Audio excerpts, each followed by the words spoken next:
Hi friends, welcome to our channel GK core Telugu. ఈ వీడియోలో మనం ఇండియన్ ఎకనామిక్స్ సంబంధించి కొన్ని ఇంపార్టెంట్ క్వశ్చన్స్ని డిస్కస్ చేద్దాం. మరి ముఖ్యంగా 5 ఇయర్ ప్లాన్స్ గురించి అయితే ఈ వీడియోలో క్లియర్గా డిస్కస్ చేద్దాం. పంచవర్ష ప్రణాళికల గురించి. సో చాలా ఇంపార్టెంట్ టాపిక్ అనమాట. ఎగ్జామ్లో ఎక్కువ క్వశ్చన్స్ ఇండియన్ ఎకనామిక్స్ సంబంధించి వీటి మీద క్వశ్చన్స్ అనేవి రావడానికి అయితే ఛాన్స్ ఉంటుంది. సో దీనికి సంబంధించి పూర్తి వివరాలు అనేవి ఈ వీడియోలో మనం క్లియర్గా చూద్దాం. సో వీడియోలోకి వెళ్ళే ముందు ఎవరైతే వీడియోని చూస్తున్నారో వాళ్ళు ఒక చిన్న లైక్ చేసి, ఎవరైనా మొదటిసారి మన వీడియోని చూస్తుంటే జీకే కోర్ తెలుగు ఛానల్ని సబ్స్క్రైబ్ చేసుకోండి. సో ఇక్కడ ఫస్ట్ క్వశ్చన్ చూడండి. What are 5 year plans in India? భారతదేశంలో పంచవర్ష ప్రణాళికలు అంటే ఏమిటి? సో ఈ పంచవర్ష ప్రణాళికలు అంటే ఏంటంటే, మనం ఎప్పుడైతే బ్రిటిష్ వాళ్ళ నుండి స్వతంత్రం అనేది పొందామో అప్పటి నుండి మన భారతదేశం ప్రజాస్వామ్య ప్రభుత్వాన్ని అయితే అనుసరిస్తుందన్నమాట. సో డెమోక్రటిక్ కంట్రీగా అయితే మారింది. ఈ సమయంలో రాజకీయ నాయకులు అంటే ప్రజల చేత ఎన్నుకోబడిన రాజకీయ నాయకులు అయితే పరిపాలించడం అయితే జరుగుతుంది. ఈ సమయంలో దేశాన్ని అభివృద్ధి చేయడానికి ఒక క్రమబద్ధీకరంగా అయితే దేశ అభివృద్ధి కోసం కొన్ని కీలకమైన నిర్ణయాలు తీసుకోవాల్సి వచ్చేదన్నమాట. దాంట్లో ముఖ్యంగా అగ్రికల్చర్కి సంబంధించి, బేసిక్ ఇన్ఫ్రాస్ట్రక్చర్ మౌలిక సదుపాయాలకు సంబంధించి, ఉద్యోగాల నిర్మాణానికి సంబంధించి కూడా నిర్ణయాలు అనేవి తీసుకోవడానికి వచ్చేది. మళ్ళీ ఈ సెక్టర్స్ పైన ఎంత అమౌంట్ పెట్టాలి, డబ్బుని ఎలా ఖర్చు చేయాలి, దేనికి సంబంధించి ఎంత నిధులను కేటాయించాలి అన్నది కూడా ఈ పంచవర్ష ప్రణాళికల్లోనే రూపొందించబడేదన్నమాట. సో ఆన్సర్ వచ్చి ఆప్షన్ బి, ఈ systematic plan for national development over 5 years. ఈ ప్రణాళికలు అనేవి ప్రతి 5 సంవత్సరాలకి అయితే కొనసాగుతాయి. 5 సంవత్సరాలకి కలిపి ఒక్కసారి ఈ నిర్ణయాలు తీసుకుంటారు ఈ అన్ని సెక్టర్స్కి కూడా. సో 5 ఏళ్ల కాలానికి దేశాభివృద్ధి కోసం క్రమబద్ధమైన ప్రణాళిక. How many 5 year plans were implemented in India between 1951 and 2017? 1951 నుండి 2017 మధ్య భారతదేశంలో ఎన్ని పంచవర్ష ప్రణాళికలు అమలయ్యాయి? సో 1951 కాడ నుండి అయితే, ఎప్పుడైతే మనం గణతంత్ర దేశంగా మారామో దాని తర్వాత నుండి అయితే ఈ 5 ఇయర్స్ ప్లాన్స్ అనేవి ఇంప్లిమెంట్ చేయడం అనేది అయితే జరిగిందనమాట. ఫస్ట్ 1951లో మొదలుపెట్టారు. చివరిగా 2017తో దీన్ని ముగించడం జరిగింది. 2017తో ముగించారనమాట. ఈ 51 నుండి 2017 వరకు మొత్తం 12 పంచవర్ష ప్రణాళికలు, 12 5 ఇయర్ ప్లాన్స్ అనేవి అయితే ఇంప్లిమెంట్ అయితే చేశారనమాట. ఈ 2017లో నుండి ఏంటంటే నీతి ఆయోగ్, దీని ప్లేస్లో నీతి ఆయోగ్ అనేది ఈ కార్యక్రమాలను చేపట్టింది. క్వశ్చన్ చూడండి. Which model was the basic of India's first 5 year plan 1951 to 1956? భారతదేశపు మొదటి పంచవర్ష ప్రణాళికకు ఆధారమైన నమూనా ఏది? సో భారతదేశంలో 1951లో స్టార్ట్ చేశారని చెప్పాం కదా ఈ 5 ఇయర్ ప్లాన్స్ అనేది. ఫస్ట్ 51 నుండి 56 వరకు అయితే ఫస్ట్ 5 ఇయర్ ప్లాన్ అనేది అయితే కొనసాగిందనమాట. సో దీని నమూనా ఏంటంటే ఆన్సర్ ఆప్షన్ బి అనమాట. హెర్రోడ్ మరియు డోమర్ ఈ మోడల్స్ అనేవి అయితే అంటారు నమూనాలని. హెర్రోడ్ డోమర్ అనే మోడల్ అనేది అయితే ఈ నమూనా ఫస్ట్ 5 ఇయర్ ప్లాన్స్కి అయితే తీసుకోవడం జరిగింది. ఆ కాలంలో ప్రధానమంత్రిగా ఉన్న వాళ్ళు ఎవరంటే జవహర్లాల్ నెహ్రూ గారు. సో ఆ టైంలో అప్పటికే స్వతంత్రం నుండి వచ్చిన తర్వాత, దేశం అనేది విభజన చెందిన తర్వాత దేశంలో పరిస్థితులు ఎలా ఉన్నాయంటే, అప్పుడు సరిగ్గా ఆహార కొరత, వస్తువుల ధరలేంటో నిరంతరం ద్రవ్యోల్బణం, ఇన్ఫ్లేషన్ రేట్ ఏంటో ఫుల్గా ఉంది. ఇటు చూస్తే ఆహారం సరిగ్గా పంటలు పండి ఆహారం లేదు. ఈ కొరతలన్నింటినీ ఎలా తగ్గించాలి అన్న ఉద్దేశంతో దీన్ని ప్రవేశపెట్టారు. వీటిలన్నింటినీ ఫస్ట్ మన క్వశ్చన్స్లో చెప్పుకున్నాం వీటి యొక్క ముఖ్య ఉద్దేశం ఏంటని. సో ఇప్పుడు ఈ ఫస్ట్ 5 ఇయర్ ప్లాన్స్ అనేది వీటన్నిటిని కవర్ చేయడానికైతే ఇంప్లిమెంట్ చేయడం జరిగింది. సో ఫస్ట్ దీని రేషియో ఎంత పెట్టుకున్నారంటే 2.1% అనేదైనా ఇంక్రీజ్ అయితే దేశ అభివృద్ధి ఇంక్రీజ్ అయితే చాలు అని లక్ష్యంగా పెట్టుకున్నారు. కానీ ఈ సంవత్సరంలో చేసినటువంటి ప్రణాళికబద్ధమైనటువంటి ఈ అంశంలో 3.6% అభివృద్ధిని అయితే సాధించింది. ఇది వీళ్ళు పెట్టుకున్న టార్గెట్ 2.1, బట్ వచ్చినటువంటి అభివృద్ధి ఎంతంటే ఈ 5 సంవత్సరాల్లో 3.6 అనమాట. సో పెట్టుకున్న లక్ష్యాన్ని ఛేదించి అభివృద్ధి అనేది అయితే జరిగిందనమాట. సో దీని ద్వారా ఫస్ట్ ఈ క్రమబద్ధీకరమైన ఈ ప్లానింగ్ అనేది, ఈ నమూనా అనేది దేశ ప్రజల్లో ఒక ఆశాభావం అనేది అయితే చిగురించిందనమాట. ఇలా వెళ్తే మన దేశ పరిస్థితులు కూడా మారతాయి ముందున్న కాలంలో అని చెప్పి. సో సక్సెస్ఫుల్గా ఈ 5 ఇయర్ ప్లాన్స్ అనేది అయితే మొదటిసారి ప్రతిపాదించిన దేశంలో విజయవంతంగా అయితే ఇది సాగింది. Which of the following statement is correct about the first 5 year plan of India? భారతదేశపు మొదటి పంచవర్ష ప్రణాళిక గురించి సరైన వాక్యం ఏది అని అంటే option C, it gave priority to agriculture and exceeded its growth target. ఇది వ్యవసాయానికి ప్రాధాన్యత ఇచ్చి లక్ష్యాన్ని మించిపోయింది. సో దీంట్లో ఎక్కువగా మౌలిక సదుపాయాలు, బేసిక్ ఇన్ఫ్రాస్ట్రక్చర్కి, అగ్రికల్చర్కి అయితే ఎక్కువ ప్రాధాన్యత అయితే ఇచ్చారనమాట. దేశంలో అప్పుడుకున్నది మెయిన్ ప్రాబ్లం ఏంటంటే ఆహార కొరత, ధరలు అనేవి పెరిగిపోవడం. సో అందుకని ఈ ఆహార కొరతకి సంబంధించి వ్యవసాయంపై ఎక్కువ దృష్టి అయితే నిలిపిందనమాట. దానికి సంబంధించి బాక్రా నంగల్, హిరాకుడ్, దామోదర్ వ్యాలీ డ్యాములకు అయితే ప్రసిద్ధి కూడా. వీటికి సంబంధించి అప్పుడు అభివృద్ధి కూడా జరిగింది. ముఖ్యంగా బాక్రానంగల్, హీరాకుడ్ అండ్ దామోదర్ వ్యాలీ ఈ అన్ని ప్రాజెక్టులకు సంబంధించి ఈ నీటి ఆనకట్టలకు సంబంధించి కూడా అభివృద్ధి అనేది అయితే సాగింది ఫస్ట్ 5 ఇయర్ ప్లాన్స్లో. అంతేకాకుండా 1952లో స్టార్ట్ చేసిన రెండో సంవత్సరంలోనే గ్రామీణ అభివృద్ధి పనులు కూడా చేపట్టారు. ఇటు పల్లెల్లో కూడా అభివృద్ధి జరగడం అనేది అయితే మొదలైంది కాబట్టి ఎంత ఫస్ట్ ఏం చెప్పుకున్నాం 2.6 అనేది వీళ్ళు 2.1 అనేది టార్గెట్ పెట్టుకున్నారు. బట్ ఎంత అభివృద్ధి సాధించారని చెప్పుకున్నాం 3.6 అనేది అభివృద్ధి సాధించారు కాబట్టి ఇది వ్యవసాయానికి ప్రాధాన్యత ఇచ్చి లక్ష్యాన్ని అయితే మించిపోయిందనమాట. 2 పెట్టుకున్నది 3.6 వచ్చారంటే బాగా వెళ్ళారు కదా. ఎక్కువ అభివృద్ధి అనేది అయితే వచ్చింది కాబట్టి ఇచ్చిన ఆప్షన్స్లో ఆప్షన్ సి అనేది కరెక్ట్. చూడండి, who was the main architect of India's second 5 year plan? భారతదేశ రెండవ పంచవర్ష ప్రణాళికకు ప్రధాన రూపకర్త ఎవరు? ఆన్సర్ వచ్చేసి ఈ రెండవ పంచవర్ష ప్రణాళిక అనేది సెకండ్ 5 ఇయర్ ప్లాన్ అనేది ఎప్పటి నుండి ఎప్పటి వరకు ఉందంటే 1956 నుండి 1961 వరకు 1956 నుండి 61 ప్రతి 5 సంవత్సరాలకి గ్యాప్ అయితే వస్తుంది అనమాట. ఇది రెండవ పంచవర్ష ప్రణాళిక. దీన్ని ఎవరు రూపకర్తగా ఉన్నది ఎవరు అని అంటే పిసి మహాలనోబిస్. ఈ పిసి మహాలనోబిస్ అనేవారు భారతదేశ రెండవ పంచవర్ష ప్రణాళికకు ప్రధాన రూపకర్తగా ఉన్నారు. ఈ సమయంలో ప్రధానమంత్రి జవహర్లాల్ నెహ్రూ గారే. ఈ టైంలో కూడా ప్రధానమంత్రి జవహర్లాల్ నెహ్రూ, ఆ విషయాన్ని గుర్తుపెట్టుకోండి. ఈ ప్రణాళిక అనేది మహాలనోబిస్ మోడల్ ఆధారంగా, ఈ నమూనాను మోడల్స్ అని కూడా అంటారు. ఈ మహాలనోబిస్ మోడల్ ఆధారంగా అయితే ఉంది. దీంట్లో ముఖ్యంగా ఏంటి అని అంటే భారీ పరిశ్రమలు మరియు ప్రభుత్వ రంగ అభివృద్ధిపై దృష్టి పెట్టింది. First, what was the main focus of the second 5 year plan? రెండవ పంచవర్ష ప్రణాళిక ప్రధాన దృష్టి ఏమిటి? ఆన్సర్ ఆప్షన్ బి అనమాట. Heavy industries and industrialisation. భారీ పరిశ్రమలు మరియు పారిశ్రామికీకరణ. ఈ పారిశ్రామికరణకు మరియు అంటే ఇక్కడ ప్రాజెక్ట్స్ అనేవి స్టార్ట్ చేయాలి, ఫ్యాక్టరీస్ అనేవి కట్టాలి అన్న ఉక్కుకు, స్టీల్కి సంబంధించి, బొగ్గుకు సంబంధించి ఇటువంటి ప్రాజెక్టులు అక్కడ ఫ్యాక్టరీస్ కట్టాలంటే పెద్ద పెద్ద యంత్రాంగం అనేది కావాలి కదా, మిషన్స్. వాటిలన్నిటిపై ఎక్కువ ప్రాధాన్యత అనేది ఇచ్చిందనమాట ఈ సెకండ్ 5 ఇయర్ ప్లాన్ అనేది. Which of the following steel plants was established with USSR assistance during the second plan? రెండవ ప్రణాళికలో యుఎస్ఎస్ఆర్ అంటే రష్యా సహకారంతో ఏ ఉక్కు కర్మాగారం స్థాపించబడింది? ఈ రెండవ పంచవర్ష ప్రణాళికలో భారతదేశంలో పరిశ్రమలని ఎక్కువగా అభివృద్ధి చేయాలని వాళ్ళు దృష్టిలో పెట్టుకున్నారు కదా. ముఖ్యంగా 3 పరిశ్రమలు అనేవి స్థాపించడం జరిగిందనమాట. ఈ 1956 నుండి 61 మధ్యలో 3 పరిశ్రమలను 3 ఫ్యాక్టరీస్ని అయితే నిర్మించడం జరిగింది. ఇక్కడ ఏంటంటే రష్యా సహాయంతో దేన్ని నిర్మించారు అని అంటే బిలాయ్ అనేటువంటి ఒక ప్రాజెక్ట్ని, ఒక ఫ్యాక్టరీని, ఈ ఉక్కు ఫ్యాక్టరీ అనమాట, స్టీల్ ఫ్యాక్టరీ అనమాట ఇది. దీన్నైతే స్థాపించడం జరిగింది. యుఎస్ఎస్ఆర్ సహాయంతో ఈ బిలాయిని స్థాపించారు. అంతేకాకుండా ఈ దుర్గాపూర్ అని ఉంది కదా, దీన్ని బ్రిటన్ దేశ సహాయంతో అయితే దీన్ని స్థాపించడం జరిగింది. 3 బిలాయ్ వచ్చేసి ఏంది రష్యాతో, దుర్గాపూర్ వచ్చేసి బ్రిటన్తో.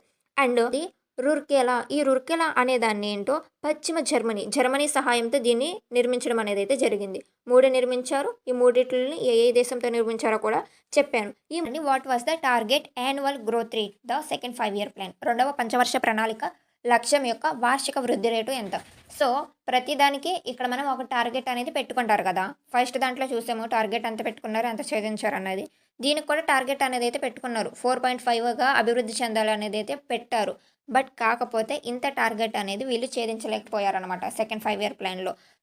వృద్ధి రేట్ అనేది తగ్గింది. ఎందుకంటే ఇప్పుడు పెట్టే యంత్రాంగాలు అన్నివి స్వయంగా మనం తయారు చేసుకుంటాక లేదు. ఆ కాలంలో మనం వేరే దేశం నుండి తీసుకొచ్చుకున్నాం. పెట్టిన 3 ప్రాజెక్టులు కూడా వేరే దేశం యొక్క సహకారంతో పెట్టాం.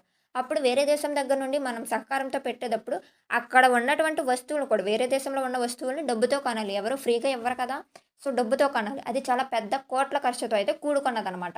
అప్పుడే మనం ఇంకా బలహీనపడిన దేశంగా అయితే ఉంది ఆ సమయంలో, అభివృద్ధి చెందుతున్న దేశంగా. వల్ల ఈ కారణాల వల్ల మనం పెట్టుకున్నటువంటి టార్గెట్ని అయితే రీచ్ కాలేకపోయారు సెకండ్ 5 ఇయర్ ప్లాన్లో. నెక్స్ట్ క్వశ్చన్ చూడండి. Which of the following was the major criticism of the second 5 year plan? రెండవ పంచవర్ష ప్రణాళికపై ప్రధాన విమర్శ ఏది? ఇక్కడ ప్రధాన విమర్శ వచ్చేసి ఆప్షన్ సి అనమాట. Neglect of agriculture leading to inflation. ఇక్కడ ఏంటి, పరిశ్రమలను అభివృద్ధి చేయాలన్న లక్ష్యంతో ఈ వ్యవసాయంపై అయితే దృష్టి అనేది తగ్గించారనమాట. అంతా వ్యవసాయంపై దృష్టి పెట్టలేకపోయారు. దానివల్ల ఏంటి, ఆహార కొరత మళ్ళీ ఏర్పడింది, ధరలు ఇన్ఫ్లేషన్ అనేది అయితే పెరిగిపోయింది.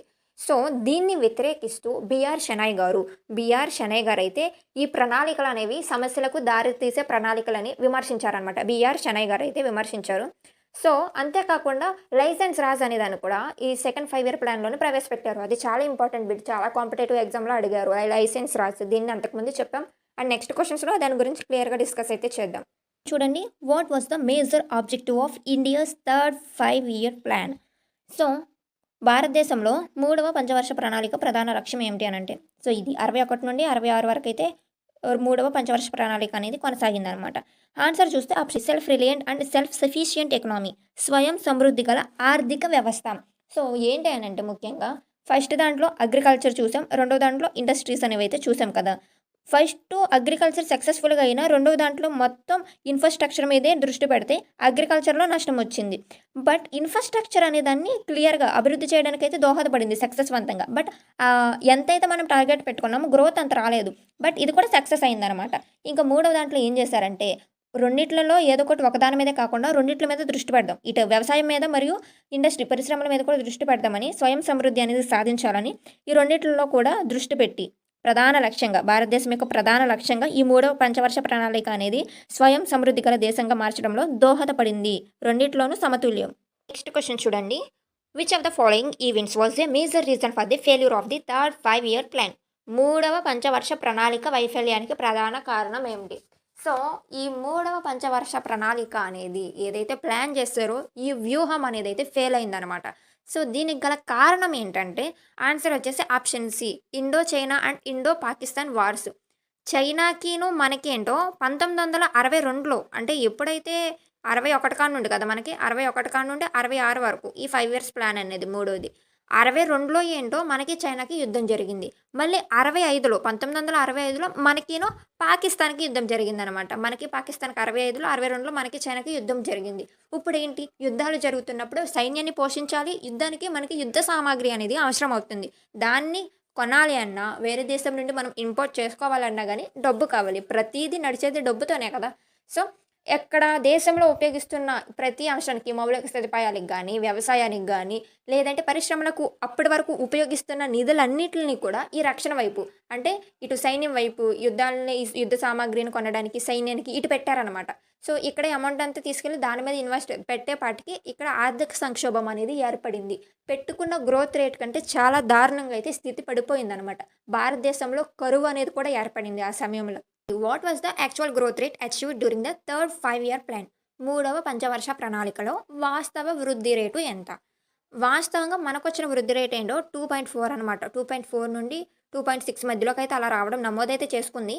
బట్ మనం ఎంత పెట్టుకున్నాం, మనం టార్గెట్ ఎంత పెట్టుకున్నామంటే 5.6 అని పెట్టుకున్నాం. మళ్ళీ దీంట్లోనే ప్రతి సంవత్సరం మనం ఆ గ్రోత్ రేట్ అనేది 5% ఇంక్రీజ్ చేసుకుంటే వెళ్ళాలి. ఇంత టార్గెట్ పెట్టుకుంటే అంత అచీవ్ చేయాలని, ప్రతి సంవత్సరం ఇంక్రీజ్ చేయాలని కూడా దీంట్లోనే ప్రతిపాదించారు. సో కారణాలేంటి ఇంతకు ముందు క్వశ్చన్లోనే డిస్కస్ చేస్తాం. యుద్ధాలు జరగడం వల్ల ఏంటంటే ఆహార కొరత ఏర్పడింది. వ్యవసాయంలో అధిక దిగుబడి ఇచ్చే విత్తనాలు లేవు. దానివల్ల ఉన్న వస్తువుల ధరలు కూడా పెరిగిపోవడం, ద్రవ్యోల్బణం, ఇన్ఫ్లేషన్ అనేది ఏర్పడడం, కరువు రావడం వంటి కారణాలు దీనికి ప్రధాన కారణాలుగా ఉన్నాయి. అందుకని ఇంత దారుణంగా అయితే వృద్ధి రేటు అనేది అయితే పడిపోయిందనమాట ఆ సమయంలో. క్వశ్చన్ చూడండి, what happened after the failure of the third 5-year plan? మూడవ పంచవర్ష ప్రణాళిక వైఫల్యం తర్వాత ఏం జరిగింది? సో ఒకటి ఫెయిల్యూర్ అయిందంటే దానికి ఆల్టర్నేటివ్గా ఏదో ఒకటి ఒక ఇంప్లిమెంట్ అనేది చేస్తారు కదా. అది ఏంటి అని అంటే ఆన్సర్ వచ్చేసి ఆప్షన్ సి, ప్లాన్ హాలిడేస్. 1966 నుండి 1969 వరకు విత్ ఈ పంచవర్ష 5-year ప్లాన్స్ అనేవి కొనసాగకుండా ఇయర్ ప్లాన్స్ అనేవి కొనసాగినాయి అనమాట. వార్షిక ప్రణాళికలు అనేవి కొనసాగడం అనేది అయితే జరిగింది. దీని బదులు వార్షిక ప్రణాళికలు అనేవి తీసుకొచ్చారనమాట.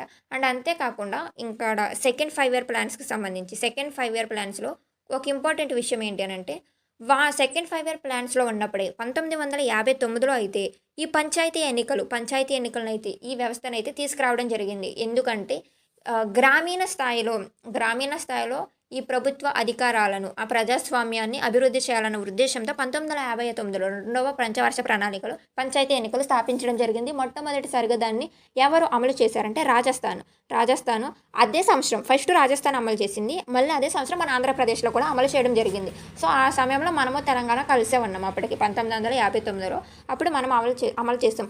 మళ్ళీ 1922లో ఇది రెండో పంచవర్ష ప్రణాళిక చెప్తుంది. ఇంపార్టెంట్ పాయింట్ మూడో దాంట్లో ఇందడ పాయింట్ మిస్ అయ్యింది.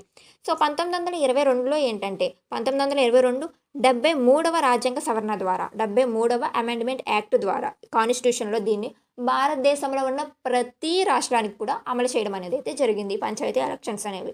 ఓకే, ఇది చాలా ఇంపార్టెంట్, గుర్తుపెట్టుకోండి. నెక్స్ట్ క్వశ్చన్ చూడండి, what was the main theme of the fourth 5-year plan 1969 to 1974? నాలుగవ పంచవర్ష ప్రణాళిక ప్రధాన నినాదం ఏమిటి?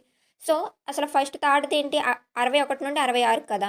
మళ్ళీ తర్వాత 66 నుండి కదా ప్రారంభం అవ్వాలి. 69 నుండి ఎందుకు ప్రారంభం అయ్యిందంటే, మనం ఇంతకు ముందే డిస్కస్ చేసాం.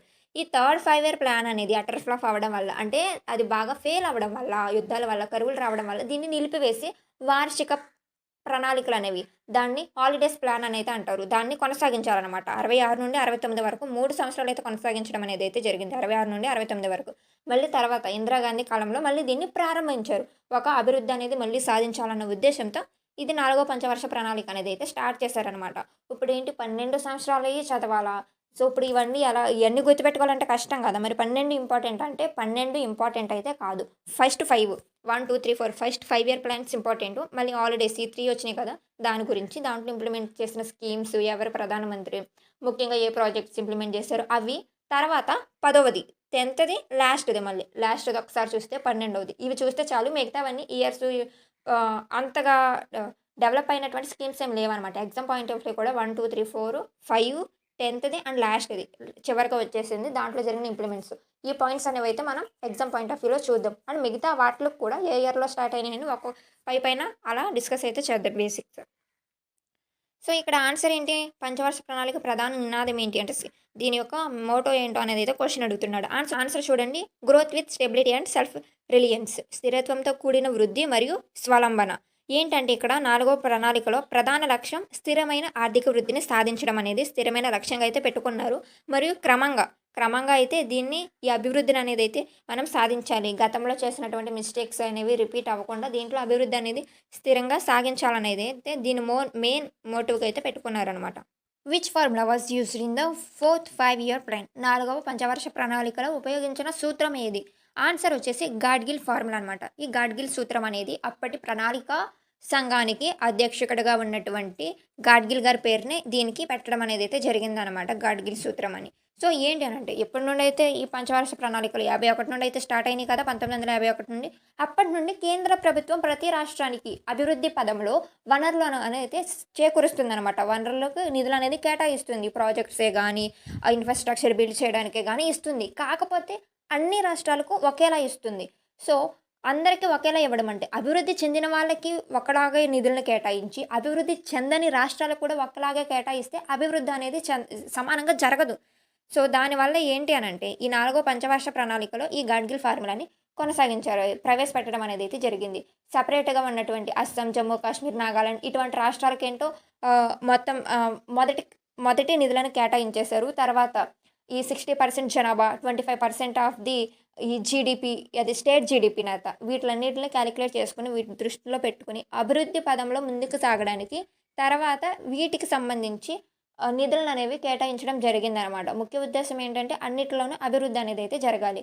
సో, జనాభా ఎక్కడ ఎక్కువ ఉంటారో అక్కడ ఎక్కువ డబ్బు అనేది అయితే అవసరం అవుతుంది ఆ రాష్ట్రానికి. జనాభా తక్కువ ఉన్న రాష్ట్రానికి అక్కడ ఆహారం కొంచెం ఎక్కువ ఉన్న దాని మీద తక్కువ ఖర్చు అవుతుంది కాబట్టి జనాభా ఎక్కువ ఉన్న ఆటిల్ని తలసరి ఆదాయాన్ని బేస్ చేసుకొని వీటిలన్నిటిని బేస్ చేసుకొని నిధులను కేటాయించడం అనేది అయితే ఈ గార్గిల్ ఫార్ములా మీద బేస్ అయిందనమాట. దీన్ని ఫోర్త్ 5 ఇయర్ ప్లాన్‌లో అయితే ప్రవేశపెట్టారు. అండి which major economic event took place in 1969 during the fourth plan? 1969లో జరిగినటువంటి ముఖ్య ఆర్థిక సంఘటన ఏది? ముఖ్య ఆర్థిక సంఘటన ఏదంటే బ్యాంక్స్ నేషనలైజేషన్. సో, బ్యాంకుల జాతీయీకరణ. దీంట్లో ఏంటంటే 14 ప్రధాన వాణిజ్య బ్యాంకులను అయితే జాతీయకరించారు. మన భారతదేశంలో ఉన్నటువంటి ప్రతి రాష్ట్రంలో కూడా, ప్రతి ప్రాంతంలో కూడా రైతులకు, వ్యాపారవేత్తలకు, చిన్నగా వ్యాపారం చేసుకునే వాళ్ళందరికీ కూడా ఈ బ్యాంక్ సౌకర్యం అనేది అందుబాటులో ఉండాలి అనేది. ఈ బ్యాంక్ అనేది అంటే రుణాలనేవి కావాలి కదా! రైతు పంట పండించడానికి తనకు అవసరమయ్యే డబ్బుని ఎక్కువగా బ్యాంకు నుండే తీసుకునేవాళ్ళు. వ్యాపారస్తులు గాని, వాళ్ళు బిజినెస్ స్టార్ట్ చేయడానికైనా గానీ డబ్బనేది అవసరం గదా! సో, ఈ డబ్బుని ప్రొవైడ్ చేయాలి. ఈ బ్యాంకులనేవి ప్రతి ప్రదేశంలోనూ ప్రజలకు అందుబాటుగా ఉంటే వాళ్ళ బిజినెస్ గానీ, వాళ్ళ వ్యవసాయం గానీ చేసుకోవడానికి ఈజీగా ఉంటుందన్న ఉద్దేశ్యంతో ఈ బ్యాంకులననేవి జాతీయకరణ చేయడం అనేదైతే జరిగిందనమాట. 1969లో 4గవ పంచవర్ష ప్రణాళికలో అయితే ఇది జాతీయకరణం చేయడం జరిగింది బ్యాంకు. చూడండి what was the actual growth rate achieved during the fourth 5 year plan? 4గవ పంచవర్ష ప్రణాళికలో వాస్తవ వృద్ధి రేటు ఎంత? సో, మనం ఎంత సాధించాము అంటే 3.3 అనేదైతే సాధించాం. బట్ టార్గెట్ అంతా 5.6 అనేదైతే పెట్టుకోవడం జరిగింది. ఎంత సాధించామంటే 3.3. సో, ఎందుకు ఇంత బాగా ఇంప్లిమెంట్ అనేది చేస్తున్నారు? బ్యాంకులను కూడా జాతీయకరణం అనేదైతే చేశారు. ఇప్పుడు తక్కువ జనాభా ఉన్న రాష్ట్రానికి, ఎక్కువ జనాభా ఉన్న రాష్ట్రానికి నిధులను కూడా ఈ వనరులను కూడా కేటాయించడం అనేది ప్లానింగ్ అంతా కరెక్ట్‌గానే ఉంది కదా! అయినా గాని ఎందుకు ఇంత వృద్ధి సాధించలేదంటే, మళ్ళీ 1971లో యుద్ధం అనేది జరిగింది. మనకి పాకిస్తాన్‌కి యుద్ధం అనేదైతే జరిగిందనమాట. దీని కారణంగా సో, యుద్ధాలు జరగడం వల్ల ఏంటంటే, ఆ దేశం యొక్క ఆర్థిక స్థితి అనేదైతే పడిపోతుంది. ఆ దేశం యుద్ధంలో ఏ దేశం గెలిచినా గానీ 2 దేశాల్లో ఆర్థిక స్థితి అనేది కిందకి దిగజారిపోతుందనమాట. ఎంతో కొంత ప్రభావితం అయితే అవుతుంది. సో, దాని కారణంగా యుద్ధం జరగడం వల్ల మళ్ళీ 1971లో మనకి పాకిస్తాన్‌కి ఈ ఆర్థిక వృద్ధి రేట్ అనేది సాధించలేకపోయాం. సో, ఇక్కడ యుద్ధం జరగడానికి గల ముఖ్య కారణం ఏంటంటే, ఇది మన భారతదేశ మనకి పాకిస్తాన్‌కి జరిగిన యుద్ధంలో చరిత్రలో మర్చిపోలేని యుద్ధం అనమాట. సో, ఇక్కడ జరిగింది 1971లో అయితే జరిగినటువంటిది. ఏంటంటే ఫస్టు ఇటు మనకి బంగ్లాదేశ్ ఉంది గదా! పశ్చిమ బెంగాల్ ఇటు ఆనుకుని ఉంటది. ఈ తూర్పు ఈశాన్య రాష్ట్రాల్లో. ఇక్కడ ఏంటంటే దాన్నప్పుడు తూర్పు పాకిస్తాన్‌గా అయితే పిలిచేవాళ్ళనమాట. తూర్పు పాకిస్తాన్ అని అయితే పిలిచేవాళ్ళు. అప్పుడు ఈ పాకిస్తాన్ ఏం చేసిందంటే, ఈ తూర్పు పాకిస్తాన్ మీద దాడులు చేసింది చర్చలైట్‌గా. ఒక దాడులకైతే వైమానిక దాడులైతే కొనసాగించిందనమాట. దాని ఫలితంగా ఏంటంటే, మన భారతదేశం ఈ తూర్పు పాకిస్తాన్‌కి మద్దతుగా నిలిచి, ఎవరైతే బంగ్లాదేశ్‌లో మరి వాళ్ళు యుద్ధం చేస్తుంటే, ఆ బంగ్లాదేశ్ నుండి ఇప్పుడు మనం దీన్ని బంగ్లాదేశ్ అని అయితే పిలుస్తాములే. ఈ తూర్పు పాకిస్తాన్‌లో ఉన్నవాళ్ళు భారతదేశంలో ఆశ్రయం పొందడానికి వచ్చినప్పుడు భారతదేశం ఆదుకుంది. అంతేకాకుండా వీళ్ళ తరపునైతే అసలైన పాకిస్తాన్‌తో యుద్ధం చేసిందనమాట.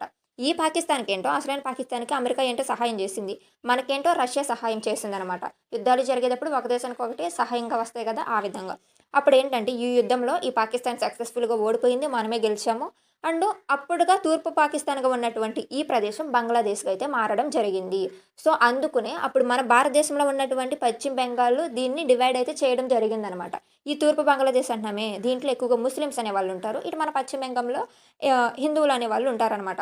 సో, ఈ పశ్చిమ బెంగాల్ మరి ఇటు ఈస్ట్ సైడే కదా ఉన్నది. మరి దాన్ని ఎందుకు వెస్ట్ బెంగాల్ అని పిలుస్తారంటే దీనివల్ల కారణం. ఇది అప్పటి వరకు బంగ్లాదేశ్ అంటూ దీన్ని మన భారతదేశంలో ఉన్నటువంటి పశ్చిమ బెంగాల్‌ని వెస్ట్ బెంగాల్ అని అయితే పిలిచేవాళ్ళనమాట. దాని కారణంగా ఇది మామూలుగా మన పటంలో చూస్తే, మ్యాప్‌లో చూస్తే ఈస్ట్ సైడ్ ఉన్నా గానీ మనం దాన్ని వెస్ట్ బెంగాల్ అని పిలుస్తాం. ఎందుకంటే బంగ్లాదేశ్ అంటూ దాన్ని ఈస్ట్ బెంగాల్ అని అయితే పిలిచేవాళ్ళు అంతకుముందు. ఈస్ట్ బెంగాల్ అని పిలిచేవాళ్ళు. ఇది పశ్చిమ బెంగాల్ అనమాట. దాని కారణంగా అయితే మారింది. అండ్ అంతేకాకుండా పశ్చిమ బెంగాల్‌లో ఇప్పుడు ఎలక్షన్స్ అనేవి జరుగుతున్నాయి. వాటికి సంబంధించి అండ్ తమిళనాడులో కూడా ఎలక్షన్స్ అనేవి జరుగుతున్నాయి. రిజల్ట్స్ కూడా రావడానికి వస్తున్నాయి గదా! వాటికి సంబంధించి ఎవరు గెలిచారు, ఎంత మెజారిటీతో గెలిచారని కరెంట్ అఫైర్స్ విభాగంలో క్వెషన్స్ రావడానికి ఛాన్స్ ఉంటే అవి కూడా ఒకసారి చూడండి. Main objective of the 5th 5 year plan. So, 5వ పంచవర్ష ప్రణాళిక ముఖ్య లక్ష్యం ఏంటంటే ఇక్కడ ఫస్ట్ 74 నుండి 78 వరకైతే ఇది జరిగిందనమాట. 74 నుండి 78 వరకు ఈ 5వ పంచవర్ష ప్రణాళిక టైం అనేది కొనసాగింది. దీని ముఖ్య లక్ష్యం ఏంటి అని చూస్తే గరీబ్ హఠావో మరియు స్వలంబన. గరీబ్ హఠావో అండ్ సెల్ఫ్ రిలయన్స్. ఈ 2 కూడా అయితే 5వ పంచవర్ష ప్రణాళికలో అయితే ప్రధాన లక్ష్యంగా కొనసాగాయి. సో, పేదరికాన్ని నిర్మూలించడం మరియు దేశాన్ని స్వలంబన వైపు తీసుకెళ్లడం, ఉద్యోగాలు కల్పించడం, ఆదాయ సమాన పంపిణీపై దృష్టి అయితే పెట్టారు. And which program was launched to provide basic needs like education, health, drinking water. విద్య, ఆరోగ్యం, త్రాగునీరు వంటి కనీస అవసరాల కోసం ఏ కార్యక్రమం ప్రారంభించబడింది? Answer minimum needs programme MNP అనేది అయితే స్టార్ట్ చేశారనమాట. కనీస అవసరాల కార్యక్రమం అనేది. నెక్స్ట్ చూడండి, what was the actual growth rate achieved during the 5th 5 year plan. 5వ పంచవర్ష ప్రణాళికలో వాస్తవ వృద్ధి రేటు ఎంత అంటే 4.8. టార్గెట్ ఎంత పెట్టుకున్నారు అంటే 4.4 పెట్టుకున్నారు. బట్ 4.8 అయితే అచీవ్ చేశారు. సో, పెరిగిందనమాట. ఇక్కడికి వచ్చేసేపటికి వాస్తవంగా వృద్ధి రేట్ అనేది పెరిగింది. అంటే లక్ష్యాన్ని మించి మంచి పనితీరు అనేది అయితే కనబడింది. ద్రవ్యోల్బణం అంటే ఇన్ఫ్లేషన్ కూడా అయితే కొంతవరకు నియంత్రించారు. Next, why was the 5th 5 year plan terminated. 5వ పంచవర్ష ప్రణాళికను ఎందుకు ముందుగానే రద్దు చేశారు? Answer political change and Janata government. అప్పటి వరకు కేంద్రాన్ని పరిపాలిస్తున్న ప్రభుత్వం ఏంటి? కాంగ్రెస్ ప్రభుత్వం కదా. అప్పుడు 1977 సంవత్సరంలో ఏమైంది అని అంటే జనతా ప్రభుత్వం అధికారంలోకి వచ్చింది. ఇప్పుడు బీజేపీ అని మాట్లాడుతున్నామే ఆ ప్రభుత్వం అనమాట. ఈ జనతా ప్రభుత్వం అనేది అయితే అధికారంలోకి వచ్చి అప్పటి వరకు కాంగ్రెస్ ప్రభుత్వం అమలు చేస్తున్న ఈ 5 ఇయర్ ప్లాన్ అనేదాన్ని తొలగించి దాని ప్లేస్లో రోలింగ్ ప్లాన్ అనేదాన్ని ప్రవేశపెట్టారు. రోలింగ్ ప్లాన్ అనేదాన్ని ప్రవేశపెట్టడం అనేది అయితే జరిగిందనమాట. సో, ఈ 1978 నుండి 1980 వరకు కూడా 1978 నుండి 1980 వరకు కూడా ఈ రోలింగ్ ప్లాన్ అనేది అయితే అవ్వడం జరిగింది. మళ్ళీ 1980లో కాంగ్రెస్ ప్రభుత్వం అధికారంలోకి అయితే వచ్చిందనమాట. అప్పుడు మళ్ళీ ఇందిరాగాంధీ 6వ పంచవర్ష ప్రణాళికను అయితే కొనసాగించారు. సో, ఇక్కడ జనతా పార్టీని స్థాపించింది ఎవరు? ఆన్సర్ తెలిస్తే కామెంట్ అనేది అయితే చేయండి మీరు. Which financial institution was established in 1975 to improve rural credit? గ్రామీణ రుణ సౌకర్యాలను మెరుగుపరచడానికి 1975లో ఏ సంస్థ స్థాపించబడింది? సో, రూరల్ క్రెడిట్ అనేది స్థాపించారనమాట. ఏంటంటే రీజనల్ రూరల్ బ్యాంక్స్ అనేవి ప్రాంతీయ గ్రామీణ బ్యాంకులను ఆర్ఆర్బీఎస్ఎస్ని అయితే స్టార్ట్ చేయడం అనేది జరిగింది. వీటి యొక్క లక్ష్యం ఏంటంటే గ్రామీణ ప్రాంతాల్లో రైతులు, చిన్న వ్యాపారులు ఉంటారు కదా, వాళ్ళకి సులభంగా రుణాలు అందించడం. ఇది గ్రామీణ అభివృద్ధికి చాలా ఉపయోగపడింది. నెక్స్ట్ క్వశ్చన్ చూడండి. What was the main focus of the 6 5-year plan 1982-1985? ఆరో పంచవర్ష ప్రణాళిక ప్రధాన దృష్టి ఏమిటి అని అంటే answer option B, poverty removal, employment and modernisation. పేదరిక నిర్మూలన, ఉపాధి మరియు ఆధునీకరణ మీద అయితే దృష్టి సాధించిందనమాట. Of the following statements is correct about 6th 5-year plan. So answer వచ్చి option B, it achieved more than its target growth rate. So target ఎంత పెట్టుకుంది అని అంటే 5.2 పెట్టుకుంది. బట్ ఎంత టార్గెట్ అచీవ్ చేసింది అని అంటే 6% అంటారు వాస్తవంగా. కొన్నాటిలో 5.7 అని కూడా చూపిస్తుంది అనమాట. సో సుమారు 6% అంటారు. వాస్తవానికి వచ్చేసి లేదా 5.7 అయితే వృద్ధి సాధించింది. 5.2కి 5.7 ఆర్ 6% అని ఈ రెండు కూడా చెప్తాయి అనమాట. And what was the main theme of the 7th 5-year plan? ఇది 1985 నుండి 90 వరకు అయితే ఉంది. Answer option B, food, work and productivity. ఆహారం, పని మరియు ఉత్పాదకత దీని మీద అయితే దృష్టి సాధించినాయి అనమాట. సో ఆహార ధాన్యాల ఉత్పత్తి పెంచాలని, ఉపాధి అవకాశాలు సృష్టి మరియు సాంకేతిక ఉత్పాదకత పెంపుపై అయితే దృష్టి పెట్టారు. Plan achieved around 6.8 growth and focused on economic liberation. సుమారు 6.8 వృద్ధి సాధించి ఆర్థిక సరళీకరణపై దృష్టి సాధించిన ప్రణాళిక ఏది అని అంటే 8th ప్లాన్ అనమాట. సో 8వ ప్రణాళిక అనేది 92 నుండి 97 మధ్యకి అయితే ఉందన్నమాట. 92 నుండి 97 మధ్యలో అయితే ఉంది 8వ పంచవార్ష ప్రణాళిక అనేది. సో టార్గెట్ ఏంటో 5.6 పెట్టుకుంది. బట్ ఇది 6.8 టార్గెట్ని అయితే ఛేదించింది లక్ష్యాన్ని, అభివృద్ధి అనేది. సో ఇక్కడ ఏంటి అని అంటే ఎకనామిక్ లిబరైజేషన్స్ అనేవి కొనసాగినాయి 8వ దాంట్లో. Main objective of the 9th 5-year plan. ఇది 97 నుండి 2002 వరకు అయితే కొనసాగిందనమాట. ఈ పంచవర్ష ప్రణాళిక అనేది 9వది. సోషల్ జస్టిస్ విత్ ఈక్వాలిటీ, సామాజిక న్యాయం మరియు సమానత్వంతో కూడిన వృద్ధిపై అయితే దీన్ని ప్రధాన లక్ష్యంగా అయితే పెట్టుకుంది. నెక్స్ట్ క్వశ్చన్ చూడండి. What was the target GDP growth rate of the 10th 5-year plan? So 10th 5-year plan 10వ పంచవార్ష ప్రణాళిక అనేది 2002 నుండి 2007 వరకు ప్రధానమంత్రి అటల్ బిహారీ వాజ్పేయి ఆధ్వర్యంలో అయితే జరిగిందనమాట. సో దీని యొక్క జీడిపి లక్ష్యం వృద్ధి రేటు ఎంత అంటే సుమారు సూక్ష్మంగా 8.1 అనేది అయితే వచ్చింది. 8.1 అన్న 8% అన్న సూక్ష్మంగా అయితే డిఫరెన్స్ అనేది అయితే ఉంటుందన్నమాట. ఈ పంచవర్ష ప్రణాళిక అనేది చాలా ఇంపార్టెంట్. దీంట్లోనే పేదరిక నిర్మూలన, సగం కంటే పేదరిక నిర్మూలన జరిగి 8 కోట్లకు పైగా ఉద్యోగ అవకాశాలు అనేవి కల్పించబడ్డాయి అన్నమాట. సో అంతేకాకుండా పేదరిక నిర్మూలన కూడా జరిగింది, ఉద్యోగ అవకాశాలు కూడా కల్పించబడ్డాయి. Was the major goal of the 10th 5-year plan. 10వ పంచవర్ష ప్రణాళికలో ముఖ్య లక్షణం ఏమిటి అంటే 8 కోట్ల ఉద్యోగాల సృష్టి. Which areas given priority in 10th 5-year plan? 10వ పంచవర్ష ప్రణాళికలో ఏ రంగాలకు ప్రాధాన్యత ఇచ్చారు అంటే option B, agriculture, infrastructure and social sector. వ్యవసాయ, మౌలిక మరియు సామాజిక రంగాల్లో అయితే ప్రాధాన్యత ఇవ్వడం అనేది అయితే జరిగింది. వీటన్నిటిలో కూడా ఉద్యోగ అవకాశాలు అయితే కల్పించాలన్న ఉద్దేశంతో. What was the main theme of the 11th 5-year plan? ఇది 2007 నుండి 2012 వరకు అయితే కొనసాగిందనమాట. ఆన్సర్ వచ్చి option B, faster and more inclusive growth. వేగవంతమైన మరింత సమ్మిత వృద్ధి అనేది అయితే కొనసాగాలి అన్ని సెక్టార్స్లో అన్న ఉద్దేశంతో. The following statements is correct about the 11th 5-year plan.